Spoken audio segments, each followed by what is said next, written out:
Tonight, we are very pleased to be joined by Mr. Kevin Phillips. Mr. Phillips is one of Washington's leading political analysts. His book, The Emerging Republican Majority, was used in the 1968 Republican presidential campaign and has been described as the political Bible of the Nixon era.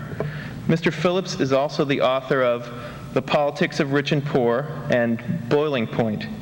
President Clinton took Boiling Point, which addresses the economic decline of the middle class, with him to Camp David a week after his inauguration. Mr. Phillips is the president of the American Political Research Corporation, a contributing columnist for the Los Angeles Times, a member of the Political Pundits panel of the Wall Street Journal, a commentator for National Public Radio, and an elections commentator for CBS Television News. Mr. Phillips joins us tonight to discuss his new book, Arrogant Capital, Washington, Wall Street, and the Frustration of American Politics, which is available for sale in the lobby. Please welcome Mr. Kevin Phillips.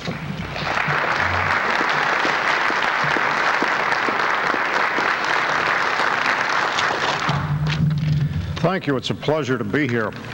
One of the nice things about this topic, it's not very difficult to explain why Americans have a problem with Washington. There's starting to be some stunning poll numbers, and an author is always happy, even if some of the events are unhappy, when he sees things go pretty much according to a book he put to bed 6 months or a year earlier. The printing business is not one of the most up-to-date in terms of publishing books, and you sometimes hold your breath that the circumstances in the news will turn out more or less as you had to think they were going to be 6 or 12 months earlier. But I had a lot of faith in Washington, and I figured that basically they could deliver on my belief that they weren't performing up to snuff and that public opinion was souring, that a lot of things were going wrong, and that they would not pull all sorts of legislative rabbits out of a late August or September hat and make me look like I was selling them way short. It's been quite incredible in the last, I don't know how many of you follow what's happening in some of the races, but the Speaker of the House of Representatives, Tom Foley of the state of Washington, is trailing by 14, 18 points in the polls out in his district. He's been in there since 1964. And I was out in Seattle on my book tour this last week, and the Democrats out there are getting less and less sanguine about his re-election. And if he does go down, apparently it's going to be the first time that a sitting Speaker of the House has been defeated since sometime right after the Civil War. There are politicians are starting to say things about Washington that, in a way that they haven't said them before. The city has been attacked in a broad way for many, many years, as we all know, but we're starting to get people running on platforms of actually cutting something concrete. For example, the Republicans, in what I think otherwise was a somewhat silly performance in this contract with the American electorate on Tuesday, talked about cutting the House of Representatives staff by 30%. There's another Republican, former Education Secretary Lamar Alexander, running on a platform of cut their pay and send them home, talking about Congress. His sense that they should have to spend 6 months of the years at home and take a 50% pay cut. And this, he reasons, would force them to get a job back home, because they wouldn't dare get a job as a lobbyist in Washington for the other 6 months of the year. And they might learn something about the grassroots. Now, this is the only thing anybody pays any attention to in his campaign. It's a catchy thing. Old Ross Perot looks like he's getting back in his saddle or Jeep or whatever you call it, and looking like he wants to run again. Now, Ross Perot is not the second coming of Aristotle. What he is a kind of national roto-rooter man. And the reason why people are interested in Perot, and I think this means that he does have a chance to sort of get back in the public eye again, is simply because of the malfunctioning of Washington in the sense that he represents something pretty hardball there. And there are 4 or 5 states this November that have on their ballots a provision that would require voter approval, statewide voter approval. of taxes, tax increases or new taxes. So all of these things suggest that there's a real participatory yeast and desire to shake up Washington in more concrete ways than just the old anti-Washington attacks. And I think there are good reasons for this, and that's what I'll talk about tonight. And not only good reasons for it, but a case to be made that Washington has emerged in ways that are very similar to other historical processes and great economic powers as one of the major sort of clots in the national political circulatory system. And that if we're to get our politics back in some kind of shape, or to be more constructive rather than periodically stalled and generally kind of crabby and unproductive, it's necessary to do something about that. And most people have no idea, really, of what's happened to Washington in the last 50 years. Most people in Washington don't even have a very good idea. I've been down there since 1964 when I got out of law school. And I knew the build-up in terms of the general contours, but I really didn't know the details. And as I found myself learning the details, it convinced me even more of a basic thesis which I had and which is laid out in the book, that in essence the genius of American politics has always been the ability, dating back to 1800 with Jefferson and 1828 with Jackson and 1860 with Lincoln and the Civil War and 1896 when one of the few voter upheavals that was popular didn't work, the Bryan elections, then 1932. What we did in each of those elections, each of those periods, was a grassroots electoral revolution, which, except for 1896, succeeded and swept out Washington. It was like a broom, it swept it out. And we sort of continued the American Revolution with these electoral upheavals. And both Jefferson and Jackson sort of described them that way. Thomas Jefferson, who was actually very predictive of what was going to go wrong with American politics, said that the election of 1800, this is probably not a state in which to talk about this too much because the man he beat was John Adams. Be better to discuss it in Virginia. You'd have more of a cheering section, I guess. But that it was an extension of the revolution electorally, and that these sort of things were necessary every 20 or 25 years.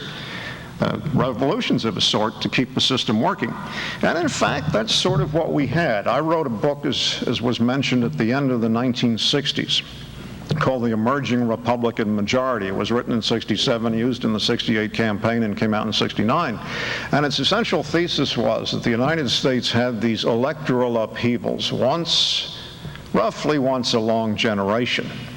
And that when they took place, what you got was a purging of the system and a new broom in there and a new party, either the opposition party or a new party, as in the 1850s, a new party that would dominate national politics for the next generation. And what would happen after these critical elections was that you'd get the party that won them would control the White House 70, 75, 80% of the time for the time period, whether it was 25 or 30 or 35 years. And sure enough, by the time George Bush was defeated in 1992, the Republicans had held the White House for 20 out of 24 years. However, one of the things that was also clear and made that upheaval different was that it didn't really go below the White House level. One of the ingredients of Watergate was this sense that the Republicans were sort of under siege in a city that was essentially dominated by the Democrats, which at that point I think was true. 1992 comes along. Bill Clinton wins a very significant vote. The Republican share of the presidential vote dropped 16 points between 1988 and 1992. Now you say, what difference does that make? It's been very symptomatic. In 1964 to 68, the Democratic share dropped 18 points. And the previous examples of these big drops were in 1856 to 60 and 1928 to 32. So what happened with Clinton was something that suggested there should have been a potential watershed quality to that election. And the Democrats were careful after the election not to claim that there definitely was. But they saw an opportunity there, as was discussed widely at the time, to preempt the Perot vote. And the analysis was, and still is, that that Perot vote was probably the swing. Usually in one of these upheavals, you get something in the middle that the party that's going to win succeeds in pulling into its coalition. But it didn't really happen. The Clinton people didn't pull in the Perot vote. In the end, they lost it. It's offended again. It's back out there waiting for the crew-cut savior. So that it hasn't been pulled into the package. And I think there's some good reasons for that, which I'll come back to. But essentially, they're out there. We're not really looking at, again, at an administration that was able to take over Washington. Basically, the interest groups have rolled Clinton far more than he's rolled them. And he spoke in the campaign about uprooting them and a new establishment. Nixon spoke about a new establishment, too. But it's a funny thing about Washington. It stays. And it wins the attempts to wash over it. Because instead of being, it used to be a parade ground. If you won in the country, you paraded into Washington, you held your parade, that was it, you took over the city. You can't parade in there now. It's essentially fortifications, moats, battlements, and let me tell you why, some of what's involved here. Essentially, in the first, say, 150 years of the United States, it was a pretty small city. When somebody won, they came in, they took it over. You had, in the end, by 1932, there's 60, 70,000 federal workers, but they were mostly in things like the agriculture and the post office departments and the military. There wasn't a huge structure in there that related to just every aspect of government with lawyers and bureaucrats and a huge staff of this and a huge State Department and huge everything. Well, this is the extraordinary growth. As I say, I knew more or less the outlines of it. What I didn't know were the specifics. So I'll give you some specifics here. It's very easy to document. Nobody disputes these numbers, or well, there's one number they dispute, but otherwise it's fairly cut and dried. Let me start with a number they do dispute, because this is it's sort of the crux, and it is a debatable number. There are, by one estimate from an American university professor that was run in the New York Times, 91,000 people in Washington who are lobbyists or engaged in supporting lobbying activities. Now, the debate includes the phrase supporting lobbying activities, because that does include a lot of people who don't lobby. They work the word processor, or they run the library, or they research and so forth. But the general number struck me as pretty convincing when I saw the outlines of where it came from. That's a stunning number. When K Street, which some of you may know, is the lobbyist equivalent of Wall Street. There's a picture taken of K Street back in 1949 or 1950, and you can see a corner drugstore, K and Connecticut Avenue, and then you see some old brownstones that haven't been converted, and there's really nothing on the street. It's just occasional drugstore, storefront, small apartment buildings, these brownstones. Now K Street is a half-a-mile corridor of high-rise buildings full of trade associations, law firms, foreign this, that, and the other, think tanks. Just an amazing upheaval in what the city is. The 91,000, if you were to go for a comparable number in say 1945 or 46, I'd guess using the same yardstick there might have been 5,000, 8,000, somewhere in there. Certainly no more than that, even including all the secretarial and clerical people. We tried to trace the number of lawyers in Washington, and that's not easy to do. The records aren't totally complete. As you know, there's no local court system. It's all federal courts. And the federal district court for the District of Columbia has the bar admissions records. So they said they didn't have the number, but then my assistant was surprised when they said, well, they'd go through and they'd add them up, because they could do that. That they could go back, and sure enough, and they came back and they said 1950 there were fewer than 1,000 people admitted before that bar. By 1993 the number was 61,000. So you have got an incredible lawyerization of Washington. The influx of trade associations is enormous. Every wave, every crisis of American governance, whether it was poverty, city crisis, environmental crisis, health crisis, you name it crisis, brought another bunch of people in there to set up trade associations, to set up entrepreneurial businesses to deal with the crisis. The crisis would never get solved, but a lot of people would have jobs consulting on it. And it was just a steady, ongoing buildup. In the same vein with the growth of lobbyists and lawyers is the growth of the congressional staff. Now, one of the interesting things we tried to do, we couldn't really get the numbers because in other countries they don't pull them together very well. Nobody has a staff of the national legislature that's all that big.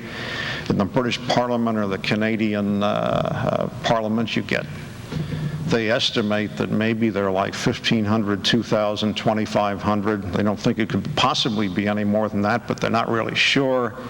Well, the numbers in the United States are that back in the 1930s, there were about 1,500 on the staff of the House of Representatives and the Senate.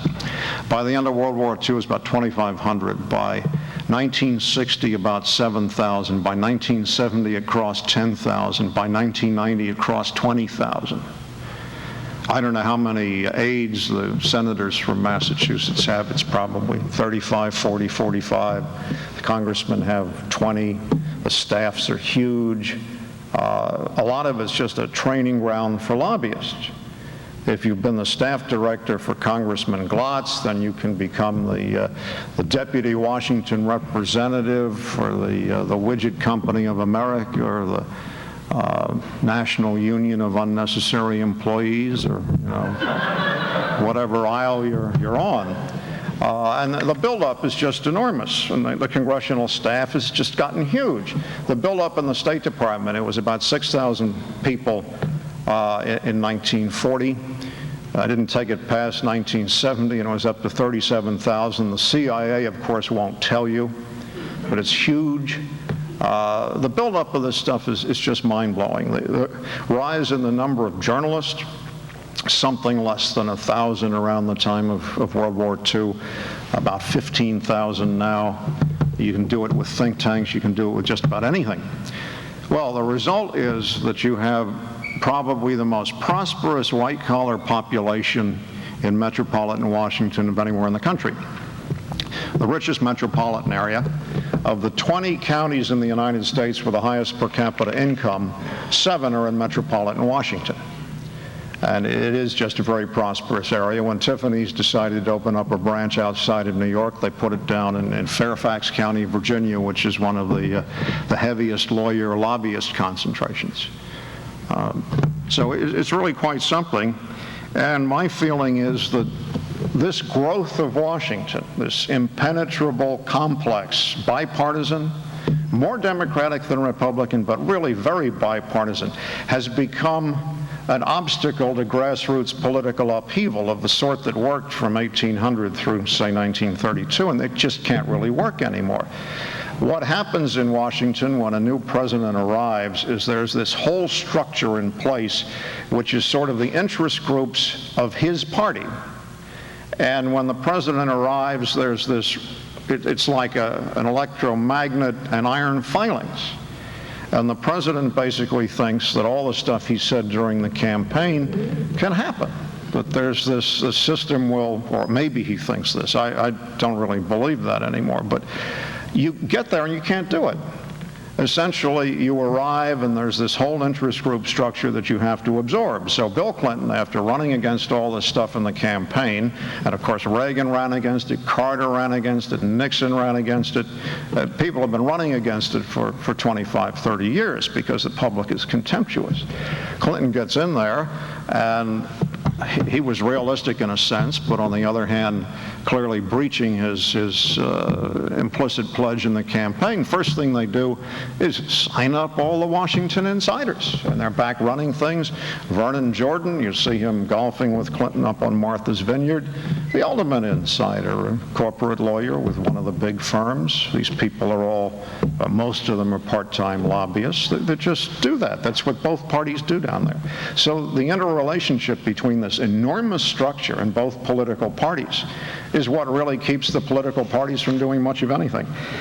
And now all the politicians, when they, congressmen and senators, when they retire, they don't usually, some do, they don't usually come back to their districts. About half stay in Washington, and they get jobs lobbying with law firms or what have you.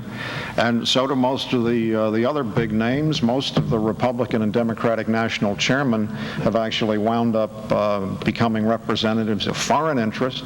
So have the 4 out of the 5 recent chairmen of the International Trade Commission have represented foreign clients. You can just go on and on and on. It's Fat City. And the extent to which the American people understand this, I think, is really mounted in the last 10 or 15 years. Time magazine excerpted my book in the issue that came out, I guess, 2 weeks ago tomorrow. And they ran a series of polls to ask people about the different ingredients, the points in the book, and what they thought about different issues in this buildup of interest groups. And they were asked which interest groups had too much power in Washington and which groups had too little. And the ones that they thought had the most power in Washington, too much power in Washington, were corporations and the rich. But right behind them came the media, and then Wall Street and financiers, then lawyers. And basically, when you look at the media, that's more of a Democratic group. The lawyers, especially the trial lawyers, are more Democratic. Corporations are Republicans. The rich are more Republican, mostly Republican. Wall Street and financiers are probably 2 to 1. But what you've really got there is both parties' affluent interest groups. The New Republic magazine, after Clinton arrived, ran a piece called Clincest. Now, Clincest was the new version of incest. And what it meant was there was this whole new group that was coming into town that basically partied with each other, lobbied each other, was married to each other, opinionized each other, and it was the Yale Law School Rhodes Scholar Mafia. Now, what did this replace? This replaced the equivalent Republican group of $100,000 donor golfing buddies. But what you had was 2 different groups of people that did not pay Social Security taxes on their illegal maids, basically. There was a sort of shared pattern there, whether it was affluent Democrats or affluent Republicans.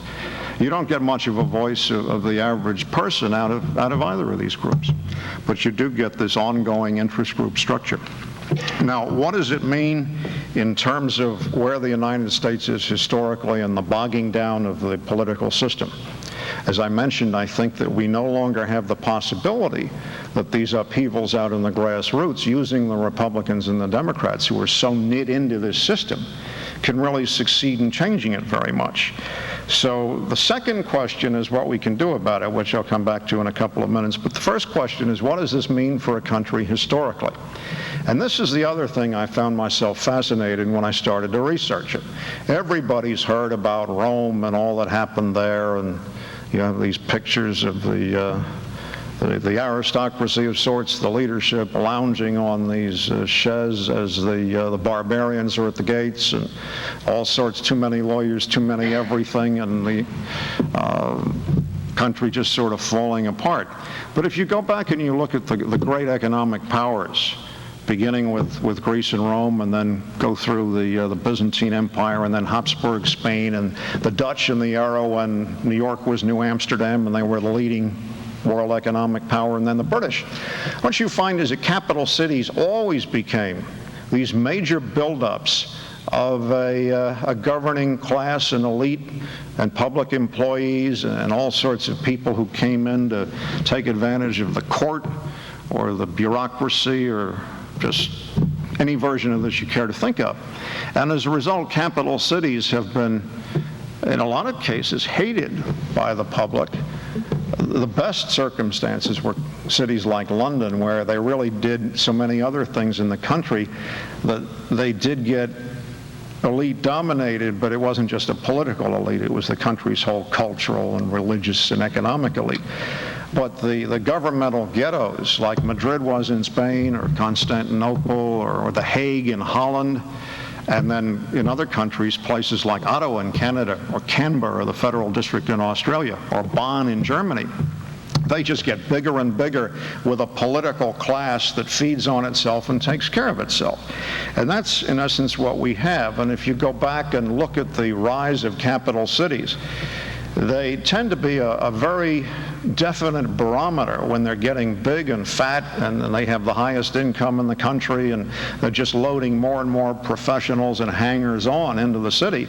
It's really a sign historically that the country has probably peaked or is peaking, and that other parts of the country are starting to suffer from this imbalance, because a huge capital city that has the highest income and takes everything in there and doesn't listen too much to the boondocks is not a good sign.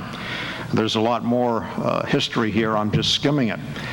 Interestingly enough, we're not the only country right now that has this problem. I think we have a more severe version of it because Washington dwarfs these other capitals, at least the ones that are government ghettos. But the other countries have it too. If you look at the G7, the Group of Seven, the great economic powers, the Germans are moving their capital from Bonn to Berlin. The Italians are, well, it's a total mess over there, but in northern Italy, what they want to do is trisect the country so that northern Italy, which regards itself as a region apart, doesn't want to be ruled from Rome. They want a regional parliament in Milan or Venice. In Britain, you have the Scots and the Welsh want little sub-parliaments up in Edinburgh and Cardiff. And then in Canada, the Canadians want to get the government out of Ottawa, and the former cabinet minister proposed moving it to Winnipeg, Manitoba, which is halfway across the country. So in other words, the whole purpose just of that quick review is to say that in the other major powers of the West, there's a somewhat similar pattern, not nearly as big as ours because Washington is a behemoth, but reflecting some of the same thing, the sense that representative government has started to represent more interest groups than voters, and that something isn't working very well. And I think that's really obviously the case. Now, what can we do about this? And this brings me to a heritage of U.S. politics which is kind of unique. Americans have always had problems with capitals. The whole climate of the revolution and the sense of being ruled from London, and you had the whole heritage even by 1775 of provincial assemblies and legislatures and houses of burgesses and so forth that were at loggerheads with the colonial governor who came from London. So there was this whole sense of a politics that stood up to some distant authority, and that was present at the creation, so to speak. In state after state along the eastern seaboard, not here, but in most of the others, there was a desire to move the capital away from the coastal city, which had all these alien influences of salons and silk stockings and carriages and Episcopal churches and so forth, and move it further back on the frontier. And Philadelphia was pushed aside and they moved to Harrisburg. Williamsburg in Virginia was pushed aside for Richmond, and New Bern, North Carolina for Raleigh back and further up in red clay country, and likewise with Charleston for Columbia, South Carolina, Savannah for Milledgeville, Georgia, which was unbelievable at the time. So this whole spirit that was there, that you had to get it away from the elite area and back into a part of the state that didn't have this buildup of a power structure. And of course Washington itself was decided on as part of a compromise in which New York and Philadelphia were rejected, and the South knew it would never go in the South, but they didn't want it in New York or Philadelphia, and Washington didn't exist, and George Washington picked the site to be across from Mount Vernon, and it was obviously midway between the North and the South, and then up the river a little bit. Now, unfortunately, I should say, maybe it was fortunate, they picked a malarial swamp. I don't know how many of you have spent a summer in Washington without air conditioning, but it's a treat. And one of the absolute preconditions of Washington getting out of control was the invention and popularization of air conditioning. Without this, none of what I'm describing could have happened. A lot of these lawyers would have stayed in Boston, New York, and Philadelphia, and Chicago. The bureaucrats would have had to go home at 3 o'clock in the afternoon with a lemonade, and not nearly as much would have happened. But the enormous growth is a function of the last 35 years and the essential air conditioning of Washington and of the rest of the Sun Belt. But it wasn't there for a long time. And this size of Washington is very much a product of not only the age of air conditioning, but the post-World War II era, when Washington wasn't simply the capital of the United States, but the capital of the world, and you got this massive influx, not just from within America, but of foreign corporations, foreign government representatives, embassies, and banks and law firms that represent all kinds of overseas clients. And one of the interesting nuances of Washington now is, if you look, there's a directory published of Washington representatives of organizations, which is about yay thick. It's got about 16,000 names in it. And right at the back, they have the directory of foreign representatives. Who represents what foreign corporation, government agency, entity, whatever. And it's roughly quadrupled since 1979. There's been a massive inflow of representation of foreign interests. So much so that there's really not a law firm or a government relations firm in Washington that doesn't have major foreign clients. And this is one of the reasons why, and I think this is really quite true. It's not a popular view, but I think it can be pretty well documented. You don't have much chance in Washington to protect the interests of parts of the United States that are unfashionable, that are going to shut down a plant, or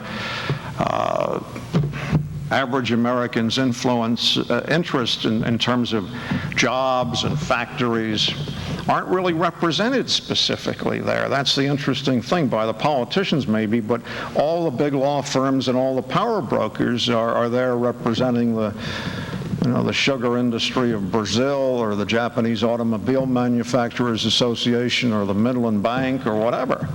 So they represent the internationalization side. And you wonder why American industries seem to shrivel a little faster than they might have to. The international influence in Washington is enormous. And principally it's concerned about the multinationals that are going overseas, investment bankers, lawyers, advertising people, travel agents. It's just all kinds of international interests that are a lot more powerful than these declining industries. And it's an untold story in the United States that we have this aspect of Washington. And London had it, and The Hague and Amsterdam and Holland had it, because when you become the center of world commerce, you develop this enormous international interest group structure that comes into your capital city and develops a lot of clout. And an awful lot of your people become dependent on it too, especially the most affluent professionals and people with a lot of influence. So that's another nuance here, and I think it's played a role in the decline of New England manufacturing, not nearly as much as the availability of the Sun Belt, but some, because it's played a role in the decline of manufacturing in the North in general. Let me go to the prospects for changing this and renewing this, and what we can do and what we can hope for. In essence, my thesis is that it's time for some fairly significant changes. I guess I'd call them revolutionary in the sense that Jefferson and Jackson and others talked about electoral revolutions 150 or 200 years ago. They're not revolutionary in the sense that you're going to have people on barricades and everybody handling out submachine guns, but revolutionary hopefully in the sense of a politics that can really start to change things. Now, I mentioned the poll that was taken by Time magazine when they excerpted my book, and they asked about 22 questions that related to the book, and I won't go through all of them, but in a nutshell, what they showed was an enormous distaste for Washington. They asked people, if George Washington were alive today, would he be proud or disappointed in the city that bears his name? And 7% said he would be proud, and 86% said he would be disappointed. I think that's a fair statement.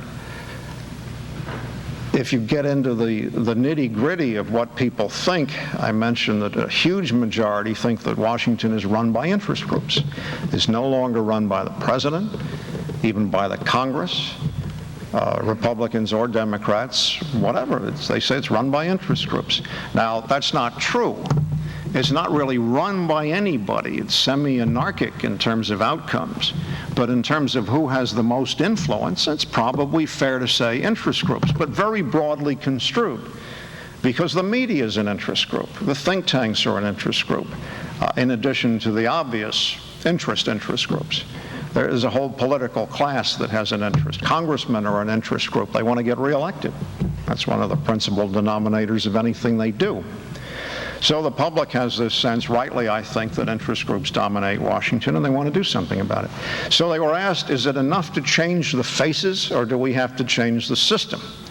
Now, changing the system was not defined. It wasn't defined in any way. So it was your imagination as to what changing the system. Was it something radical, or was it just something like shifting the Electoral College to direct popular vote or having a national referendum? The question wasn't answered, but 61% said change the system. Only 29% said it's sufficient to change the faces.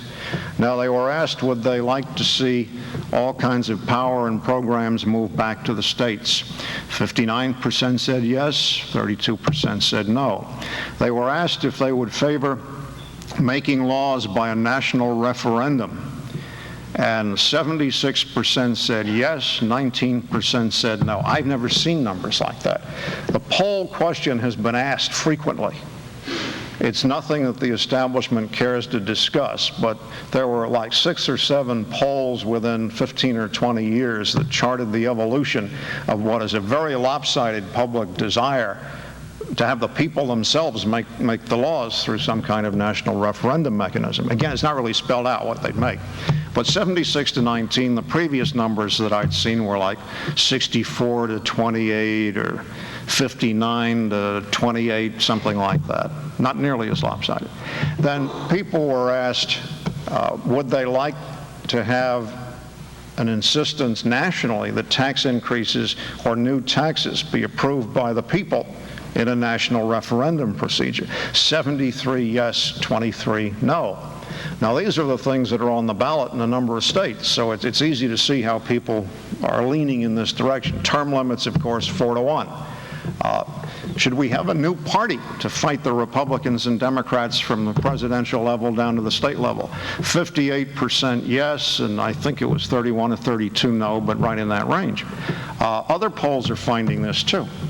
And in the current issue of Newsweek, the one that's just coming out, I guess tomorrow, they have got polls on Colin Powell and the idea that people are now increasingly inclined to the idea it would be good to have an independent as president. And of course, Ross Perot trailblazed there, even if people started to have their doubts as to whether you wanted that particular independent as president. Somewhere in, I like Perot because I think his feistiness and that huge wallet served a purpose.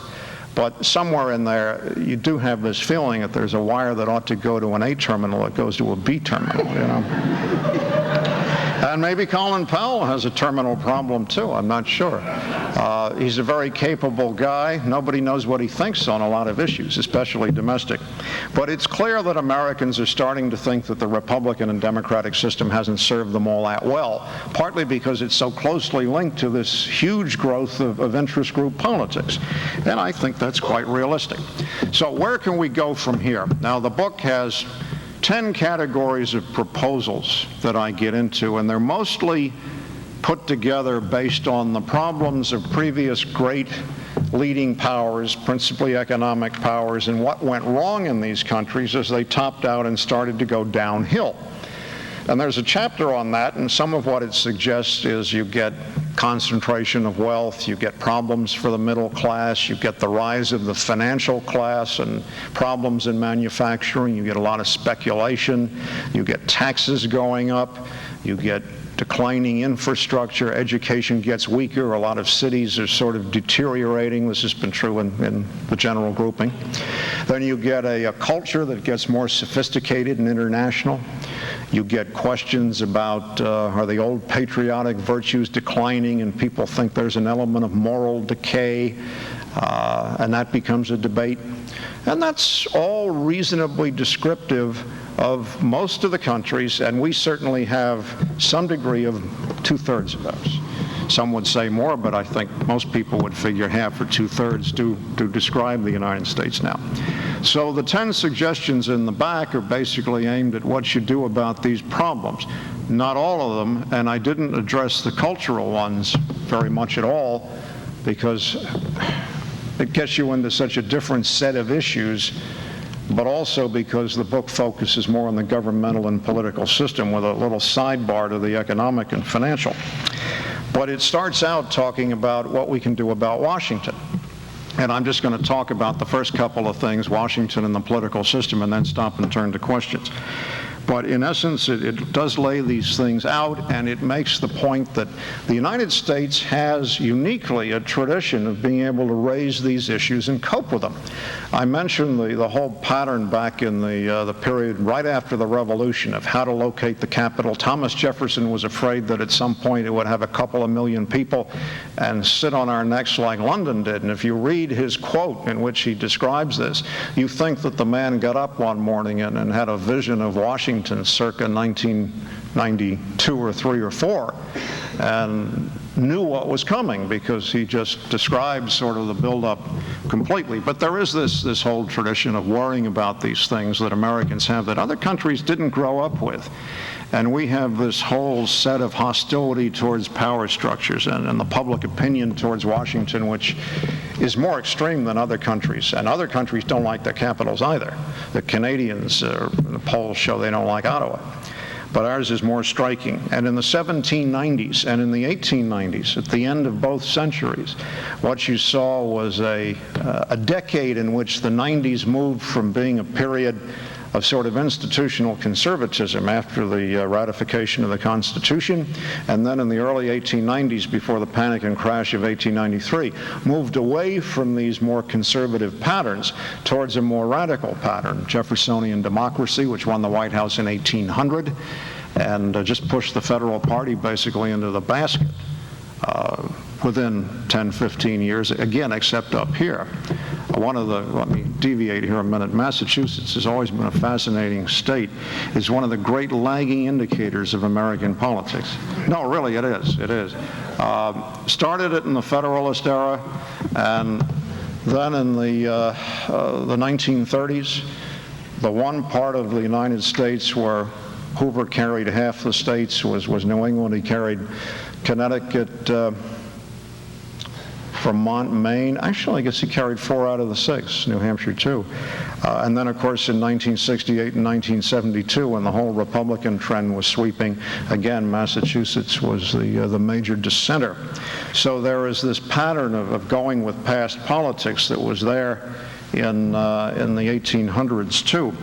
But the radicalism in the United States in these last decades of the century has been pretty strong. And in the 1890s and then following into 1900, you had the whole populist progressive era and the rise of the income tax and direct election of senators instead of their election by the legislature, initiative and referendum in the states, nonpartisan government, unicameral legislatures, more in the West. But there was some of it in the East and some of it here.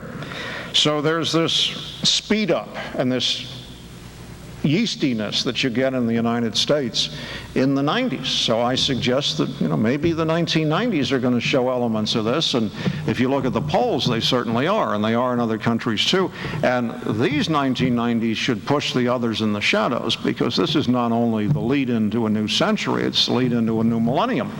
And by 1997, 98, 99, 2000, the media, which deal in change, I mean, that's their commodity, are going to be out there beating the drums of every type of futurism and every type of upheaval and every type of technological change that you can imagine.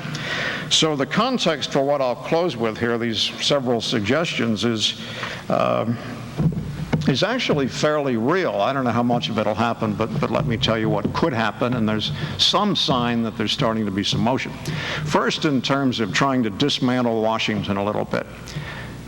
There are proposals, maybe they'd work, maybe they wouldn't, of trying to move several of the departments back to another part of the country, like put agriculture in Des Moines, or interior in Denver, or HUD in Philadelphia, or what have you. Some possibility in this. They tend to be moving parts of their staff to regional centers around the country. There is some decentralization there. Then there's also pressure to push a number of programs back to the states. The difficulty is if you push them back without any money, that's a disaster, and that's been happening. So the real key would be to push them back with money, which is hard to work out.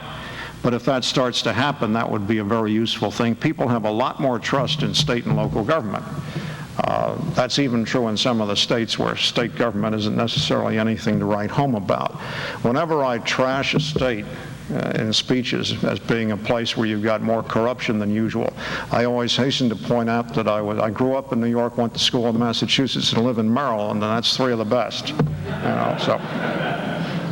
But even in states like these three, you've still got a sense that grassroots government works better, and it's better than having the money go down to Washington to get massaged and lose a few pounds and come back and get clipped on the way. And that's, of course, what happens. So there's some possibility in that stuff. But the thing that intrigues me more is the sense of trying to dismantle Washington a little bit by moving power back to the electorate, and not so much pushing it back to the states, but pushing it back to the voters. And that could work as follows. And I mentioned that former Education Secretary Lamar Alexander is pushing this thing about cut their pay and send them home. And he's found that this gets a rousing response because people just don't think much of Congress and would like to send it home, sort of, or send it somewhere else. And the upshot is that if you did do this and they had to go home for 6 months of the year, they'd turn into citizen legislators again. That's the idea, that you don't need them that much in Washington. And you can send them home and they can get closer to their districts, and if they're going to represent interest groups, at least they're homegrown interest groups. They're not the big Washington lobbies. It might work. I think if it's coupled with a few other things, it could work, sort of. One of the things that you could do, as opposed to assuming that they really only had to be in Washington for 6 months and then they could just go home and become travel agency managers or something, which I think is probably a little improbable. You could have them go home for 6 months of the year, but you can allow them to vote from their districts. Several congressmen proposed that in the event of illness in their family, emergencies, earthquakes, any number of things, that they be allowed to vote from their district offices, or senators from their state offices. And what happens now in Washington, they go and they put a key card, and that's how they get to vote. But you could very easily set it up so that they could do that in their district office or their state office. Now, if they did that, they'd spend more time at home again. They'd be listening more to local input on these issues, and again to local interest groups. There's no reason why with technology, A, they couldn't do it, and B, they couldn't get all kinds of information and closed circuit this and so forth. The leadership doesn't like this at all because of the sense that if this were to start, you'd start moving power away from the congressional leaders, because the politicians would be more interested in what the electorate thought than in what the party thought. They wouldn't have to spend so much time in Washington, and they can spend more time in their districts, so if they were good, they'd sew up their seat. They wouldn't have to get as much money from the lobbyist. So there are a lot of reasons why they don't like it, and it doesn't get discussed. But I have the feeling that this notion of cut their pay and send them home, let them vote from the states, let them vote from the districts, is something that's starting to be talked about because the technology is there. After my article ran in Time, they raised the idea of talking about how would technology, doing another piece on how would technology interface with these things. And I don't know much about technology, and the idea was to try to figure out what the politics might be, and then get people who knew the technology explain how it could be done. And I think there's going to be a lot of that type of discussion in the next 5 or 10 years, because the technology clearly supports it. And countries that want to go in a number of new directions, like proportional voting and national referenda, have the technology for that too. And we could also, of course, start cutting the congressional staff. If they go home, then they don't need to have these 20,000 people, mostly based in Washington.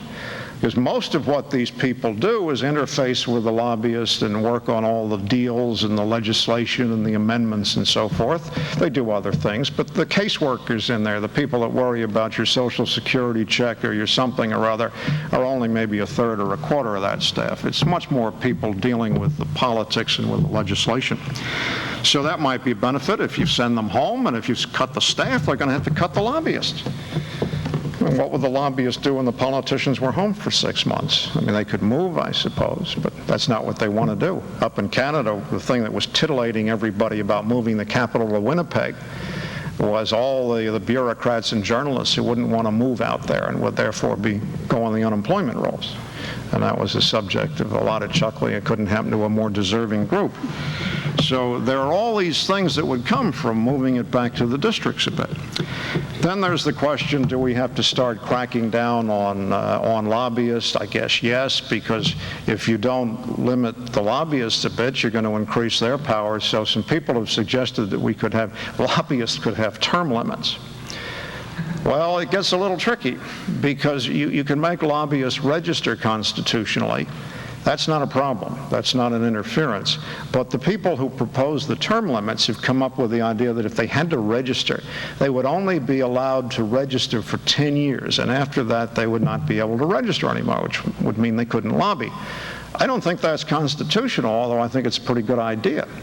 Because if you force them to stop lobbying after 6 or 8 or 10 years, that's when they really start getting good.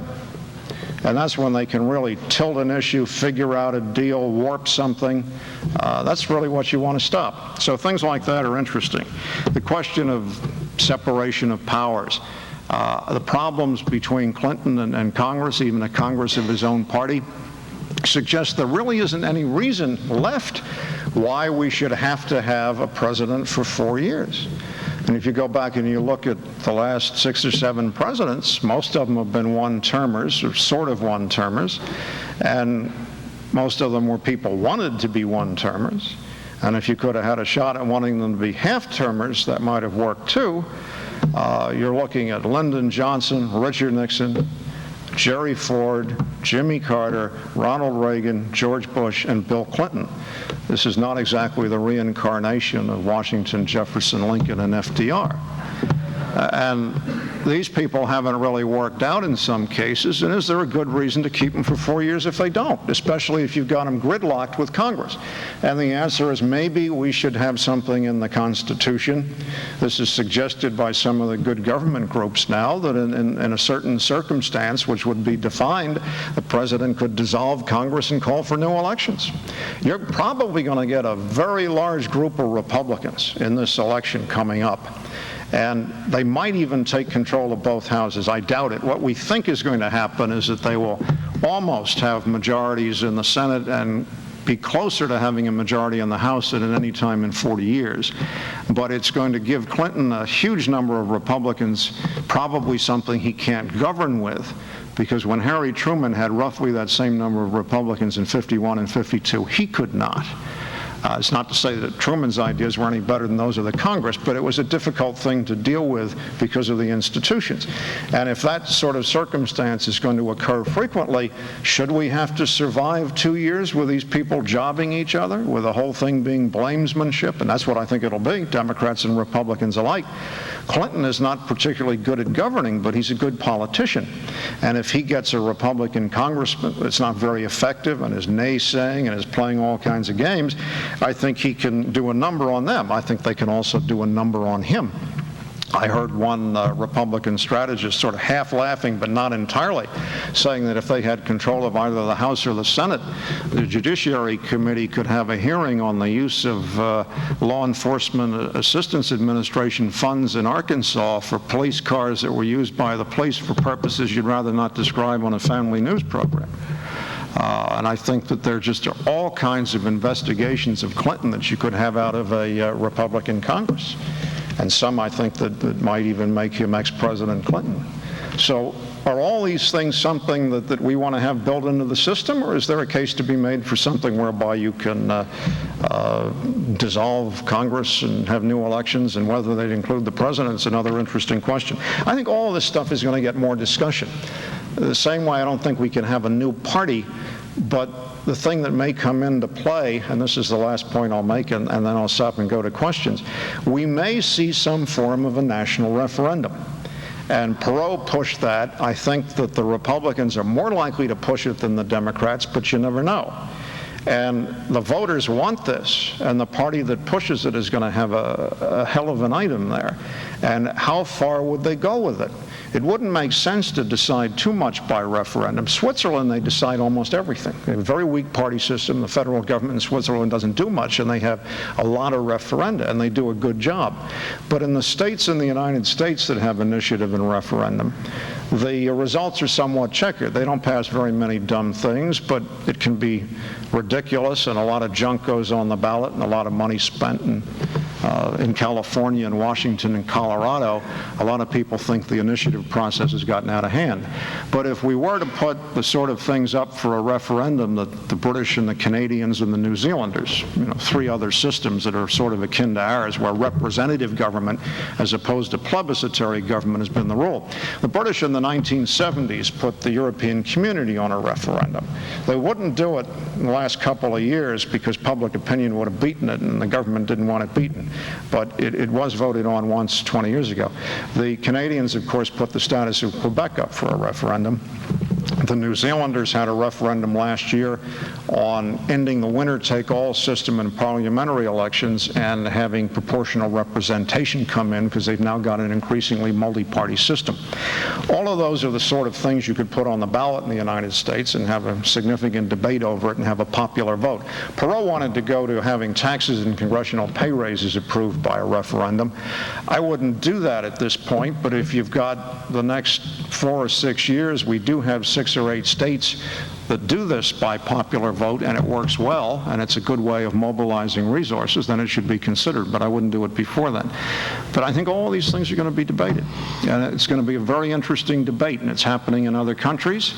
It's going to happen here. There are a lot of problems that we share with the other advanced nations. The United States is no longer as unique as people in this country think, and the debate is likely to be pretty far-reaching, especially as we close in on this millennium where everybody's going to be talking about change and new technology, and the interface of those two is really very significant now, and hopefully it offers the way to repackage our government slowly but surely in a new way for the next century that upholds and amplifies the old traditions. And obviously it's always tricky, but our previous metamorphoses of this sort have been too. Let me stop here, and I'll be glad to take any questions or insult any politician I've left out or whatever would be of use. It seems in your analysis of interest group control, you point to specific types of interest groups, be it the golf-playing Republican rich or the Yale Rhodes Mafia controlling the Democratic Party. You point to specific, global mobile capital having a bigger role in what's going on. And I would argue that NAFTA and GATT also reflect those foreign and domestic capital interests having a greater influence. But what I want to ask is, how come in your prescription for change you leave that part of the equation out? I mean, it seems that you focus on geography, but you don't focus on the fact that those lobbyists are paid something and that they also contribute to sort of a system of money that keeps people in power. Well, the answer is I didn't leave it out in the book, but I did in going through it here because of the 10 group categories for which I had proposals. Those were, I just went through really the first 2 or 3. Okay. And I can get into what you're saying a little bit, but it gets more technical. And I think one of the things that we do have to deal with is cracking down on lobbies and campaign finance. But again, I said in the book, and I guess it was fully validated, that the whole record of the government in dealing with campaign finance is fakery. And that the specialty of both the Republicans and the Democrats is pretending that they really want to do something about it. And in fact, they both do, but only in a very limited way. The Democrats want to cut off the Republican money, and the Republicans want to cut off the Democratic money. And if either side ever had the chance to pass that particular type of campaign finance reform, they would. But since the whole thing is more complicated than that, they go through this fakery, which always winds up with a conference committee or one house not being willing to agree to it. And usually the president pretends to be for it, but really isn't satisfied and is getting too much PAC money anyway, and all the different variations. But I do get into your points, and I think you're quite correct to raise them. And the economic side of the book is perhaps only a quarter, but it addresses what you talk about. Thank you. Ladies and gentlemen, please join me in thanking Kevin Phillips for joining us this evening.